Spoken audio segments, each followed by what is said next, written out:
Les amis Erev Tov, je vous envoie le petit Dvar Torah spécial Tisha B'Av un petit peu tardivement. Voilà.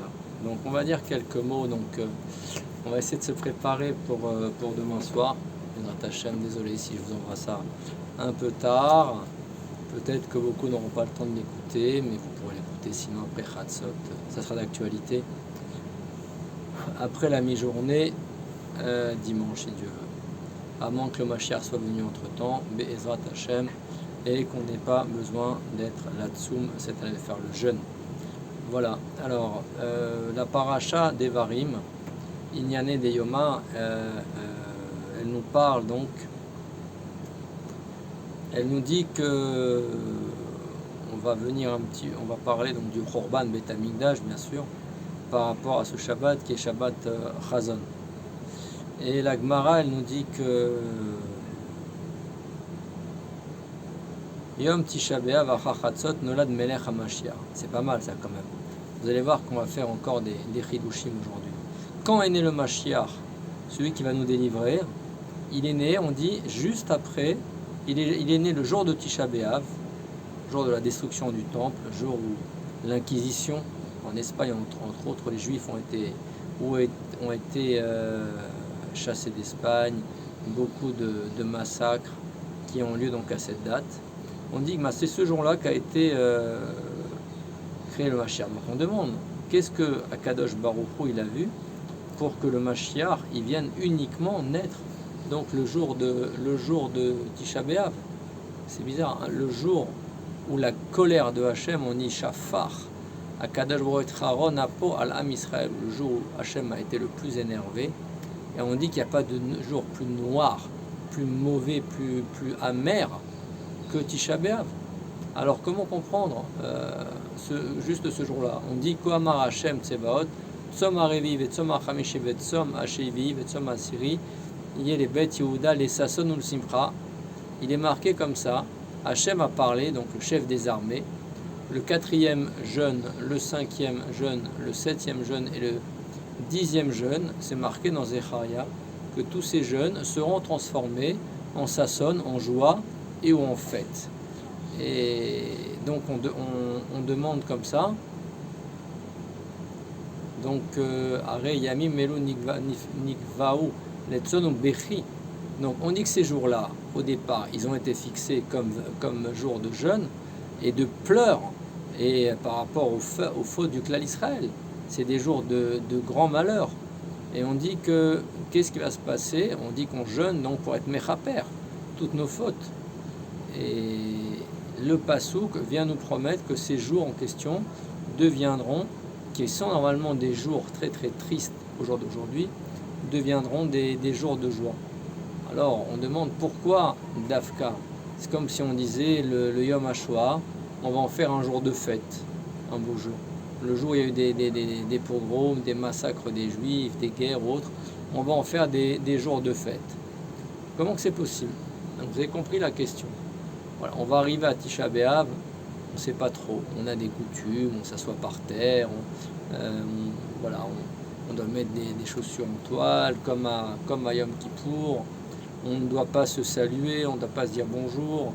Bon, bien sûr, on jeûne, on s'assoit, mais aussi on dort par terre.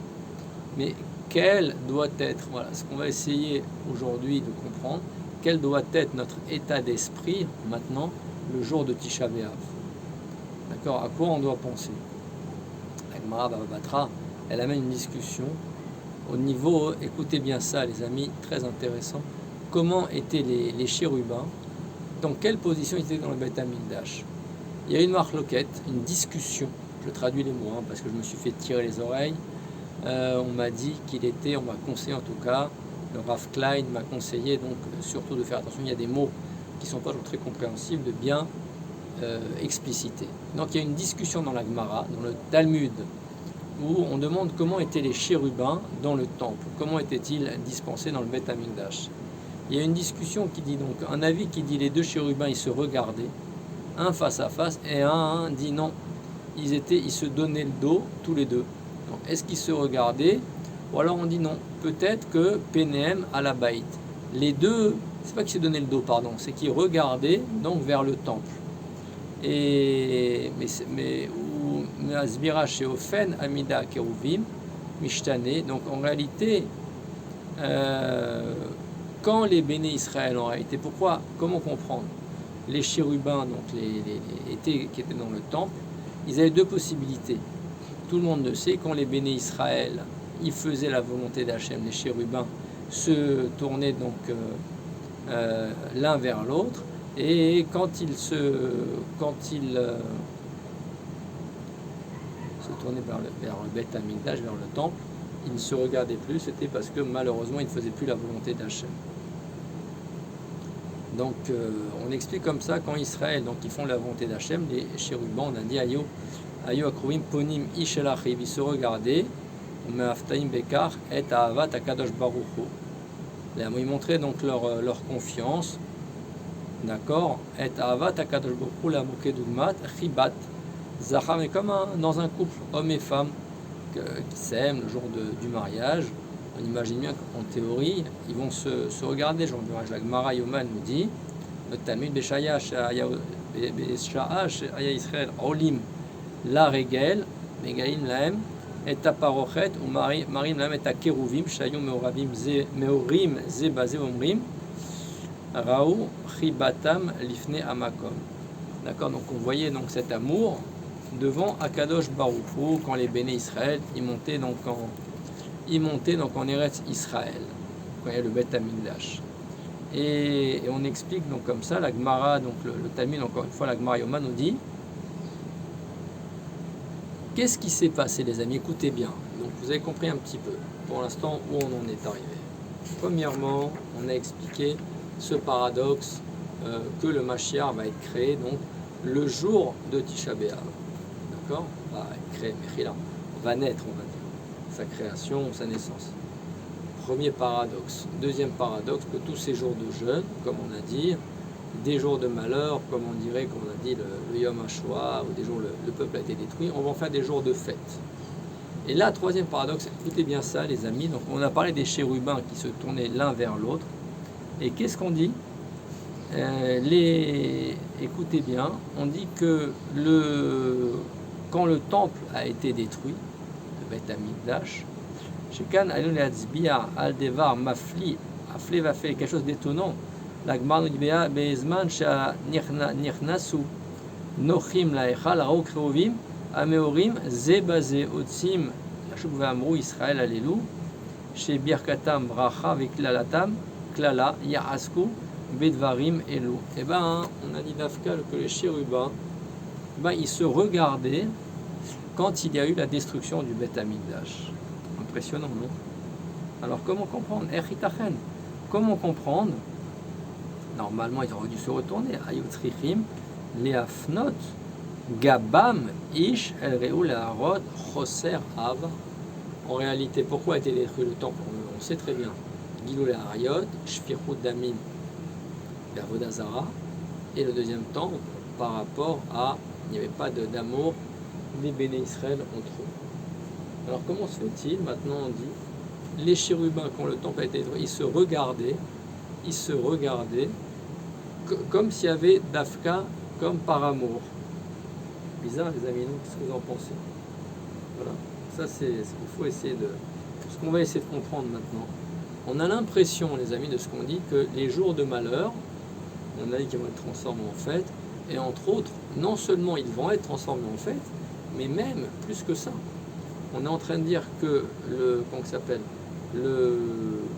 Dafka, le jour de malheur lui-même, était comme un jour de fête. Qu'est-ce que ça veut dire? C'est incompréhensible. Les Tor Agalout, Mista Teret, Ageoula, Ashlema. Chez Kol Matara, voilà. Donc la réponse elle vient très très vite, ne vous inquiétez pas. Ça va être rapide aujourd'hui et maintenant on va l'expliquer. On dit qu'en réalité, vous avez compris, la base donc de la délivrance, de la galoute, de la Géoula, c'est la galoute. La base de la délivrance, c'est notre exil. Ça veut dire qu'en réalité, tout le monde connaît cette histoire quand Rabbi Akiba a vu la destruction du temple en feu et il a vu un renard rentrer dans le temple, il s'est réjoui. Mais qu'est-ce que ça veut dire? Pourquoi tu t'es arrivé au degré d'impureté le plus grand. Il a dit, mais oui, justement, j'ai vu la prophétie se réaliser, donc comme celle-là s'est réalisée, la prophétie forcément de reconstruction du temple va se réaliser aussi. Voilà donc la parole de qu'a eu Rabbi Akiva, et voilà donc ce qu'on comprend ici. Mitor Rikavon Notzar Tzmichat Chadasha Venifla, car Gam Am Israël Be'etzem Agalut Em Mefatrim Chaim Chadashim Vetzmicha Chadasha. Ça veut dire quoi? Ve'avadon Tor Kede Agalut Hashefelu. Qu'est-ce que ça veut dire? C'est-à-dire qu'en réalité, voilà, dans Oshéa, il est marqué, donc la prophétie suivante, que la graine, en réalité, comment c'est marqué à Rekavod, Notzar Tzmicha Chadasha, quand une graine, elle pourrit dans la terre, comment se fait donc la croissance d'une graine, la maturation? Comment elle va donner des fruits à un arbre? Ben, il faut qu'elle pourrisse, qu'elle se ramollisse, qu'elle soit totalement détruite, d'accord, en poussière, et à partir de là, va sortir une fleur. Et c'est ce qu'on appelle Soter Almenat Livnot. Il y a besoin de détruire, malheureusement, mais venez, on ne reste pas juste à l'image, on essaye de comprendre un peu plus. Soter Almenat Livnot, ça veut dire en réalité, c'est joli, c'est beau, bon d'accord, comme dans les films d'aventure, de science-fiction ou autres.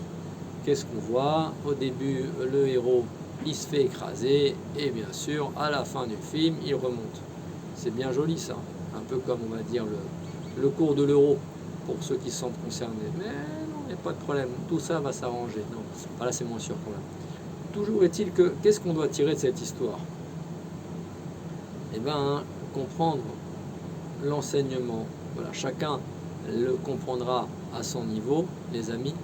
Comprendre comment de ce malheur va sortir à la fin du bonheur.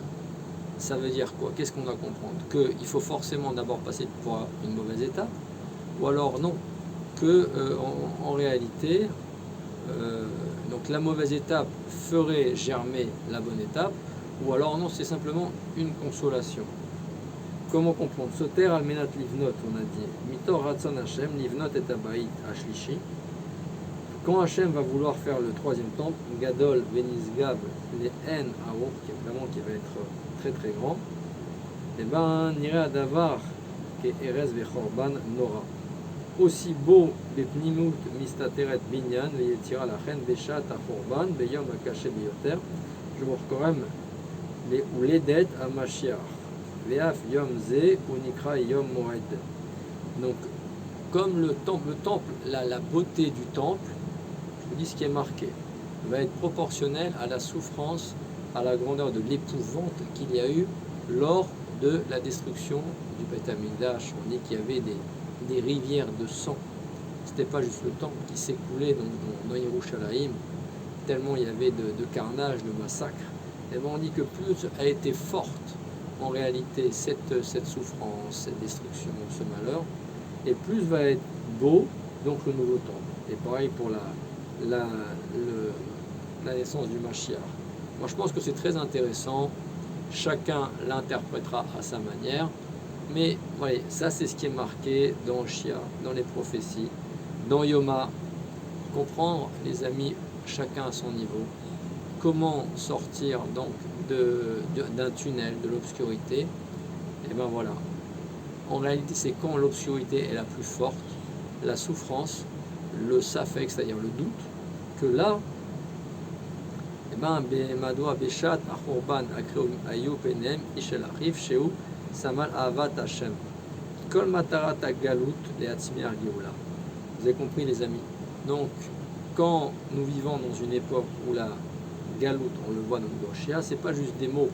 On a l'impression quand on dit des choses pareilles, ouais c'est joli, d'accord, tiens bon, fais-toi éclater la tête, n'aie pas peur de la souffrance, apprends à aimer ça. Comme chez le dentiste, tu vas avoir mal quand on te soigne les dents, mais ne t'inquiète pas, après tu auras juste mal au porte-monnaie, mais tu auras plus mal aux dents. Non, ça ne marche pas comme ça, c'est pas automatique. On aurait pu peut-être aller du point A au point B sans passer par toute cette zone de tumulte, de douleur. Donc comment comprendre? comment comprendre les amis? Pourquoi on a besoin Kéilou de ce déclencheur pour que vienne la Géoula? Donc, bon, déjà il y a une chose qui est certaine. Kadash Baruch Hu Beshat Achorban Shrina Shora Israël. Les amis, donc c'est ça qu'il faut que vous compreniez ici. Ne pas croire, malheureusement, souvent quand on est dans des galères, chacun à son niveau. C'est pas forcément une galère qui touche 6 millions de juifs. Ça peut être une galère au niveau individuel. Les impôts, la parnassa, le haléno, problème de santé dans la famille, une personne de nos proches qui peut être touchée. D'accord? Non, c'est chacun à son niveau. Et voilà, Shrinata Begaluta, qu'est-ce que ça veut dire? Ça veut dire qu'en réalité, Hachem, non, il est avec nous. Chez Gam Beshata Chorban, Shrina, ne croyez pas quand on voit la destruction du temple, où on voit des juifs qui ont été anéantis. Non, c'est qu'Hachem, il nous a oubliés. Ça y est, c'est pas normal. C'est pas qu'une image, il nous a oubliés, c'est que des fois, quand on galère, on a peut-être un peu moins de ferveur pour faire notre avoda. Hachem, il est pas là, il nous a laissé tomber. Alors, une petite histoire du Maguid de Douvno, juste pour un petit peu illustrer tout ça. Un exemple. Le Maguid de Douvno explique qu'il y avait un homme très très riche, Shaita Beiro Isha Almana. Dans une ville, il y avait donc une femme veuve, chez Aesek Bemasa Matan, qui faisait du commerce. Vaïta Harutsa Mehod, donc elle était toute seule, elle souffrait la crasse Rora Gedola. Kafa Vaïta Mistateret, Meachar Shaeseka Ayu Merubim, Karnosa Ayu Rabim. D'accord, donc à un moment, son commerce a commencé à se développer.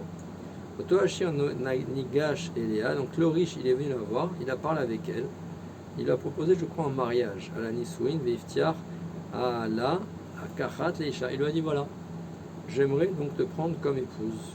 Mais il lui a dit attention, écoutez bien, donc le Magui de Dono, qu'est-ce qu'il nous dit? Mais je vais mettre une condition, que jusqu'au jour où on va se marier, tu vas régler toutes tes dettes. D'accord? Je veux que tu viennes sous la roupa, sous le dé nuptial, donc, avec un compteur remis à zéro au niveau des dettes.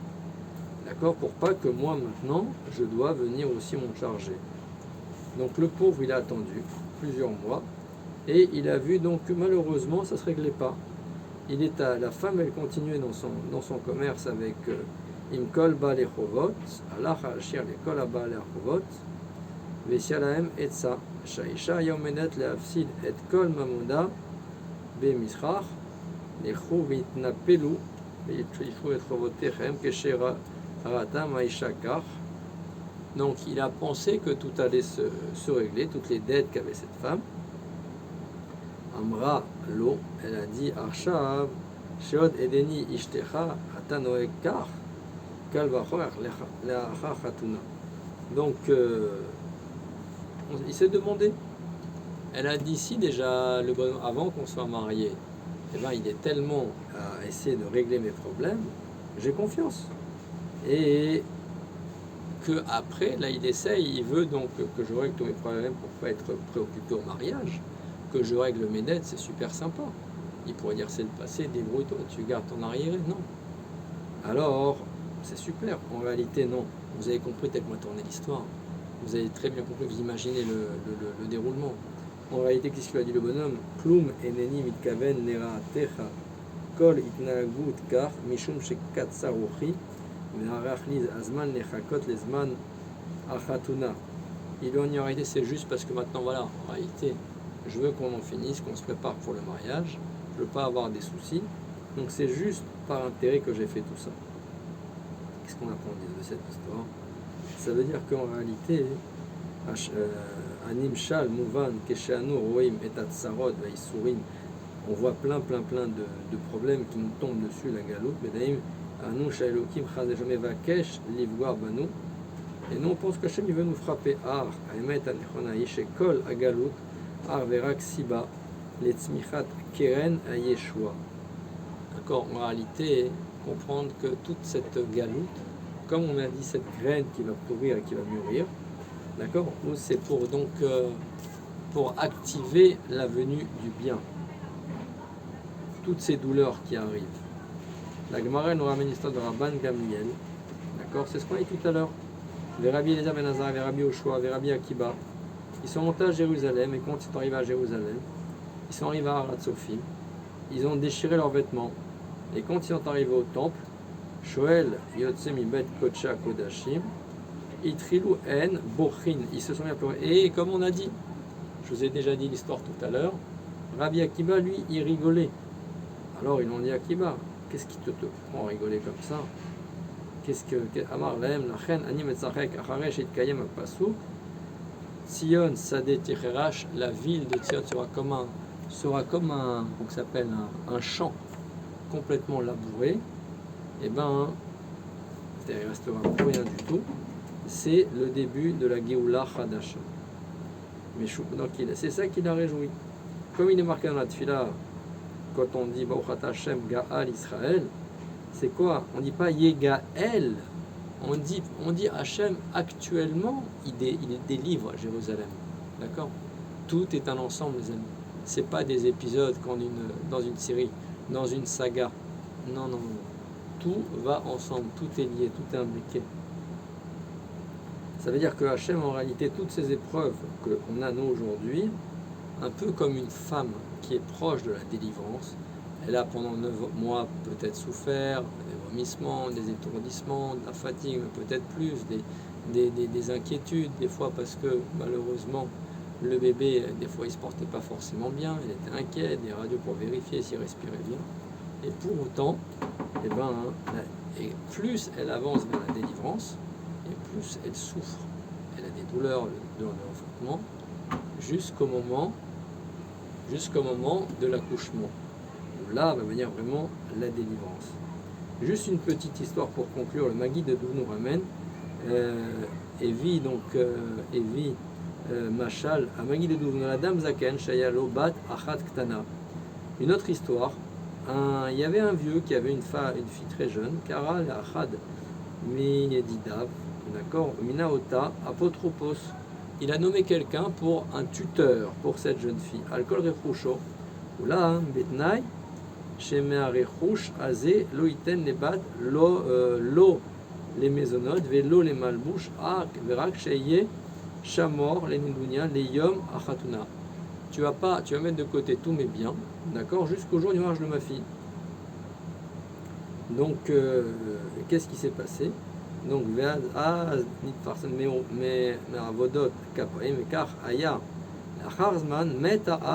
est mort le père, et la fille, donc, elle faisait les poubelles pour manger, d'accord, pour trouver de quoi manger, Ashpatot, il n'avait rien. L'apotropos, il a demandé, mais dis-moi, regarde un petit peu,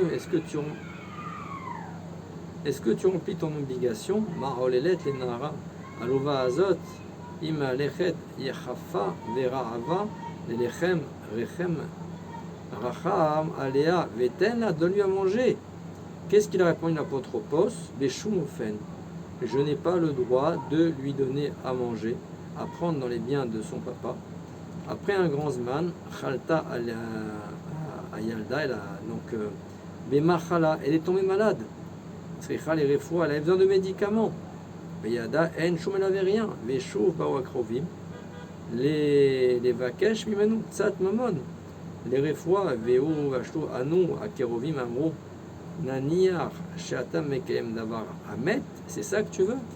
Tu protèges cette fille, mais tu attends qu'elle crève, qu'elle meure. Olam ya tamut. À qui tu vas donner tout ça? Vous avez compris l'histoire, juste pour conclure, c'est comme ça. Amar, emet venachon adavar shekol atovot, atidot, tout ce qui nous envoie comme coup, Hachem, tiena kaimot la netzar, tzomchot, dans la mode metor aisurim, la machovim, ze keperi aetz. Chez Kolzman, chez Mechoubar la Hetz, un fruit, tant que le fruit il est sur un arbre, il mûrit correctement.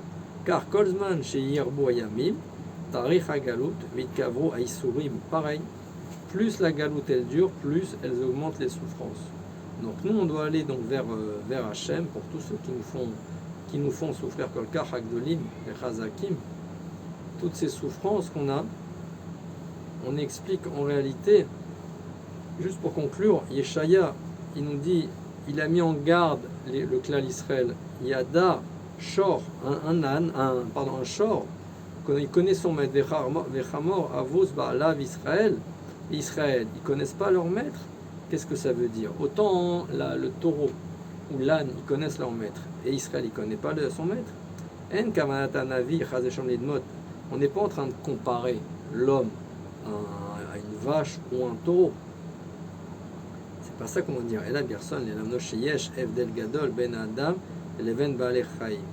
Sheetzel baalei chaim, kol maaseh utivi. Tout ce que fait l'animal, c'est de manière naturelle. Enam mesugalim la rog mitivam. C'est-à-dire, les charog mitivam, ou lama adam, ou baal, bechira lasot, et atov, ou ara. Ken zoai kanavi. השור או החמור הם מכירים את הבעלים באופן טבעי והם משתעבדים להם ולא מורידם מבעלים. אך ישראל יש את החוכמה הגדולה לכלל האמונה. Donc comme l'animal il suit la volonté de son maître, il ne se pose pas de questions, alors nous on n'est pas mieux que ça quand même. D'accord? Donc les amis, juste pour conclure, vous avez compris que toute cette phase par laquelle on passe actuellement, en réalité, il faut comprendre, même si des fois on est tous un petit peu dans le safek, comprendre que c'est la préparation. Là, on a vu la base de tout cela avec Oshéa, avec les prophéties. Comprendre que tout ce que nous vivons actuellement, c'est la préparation à la Géoula. Ne pas s'inquiéter.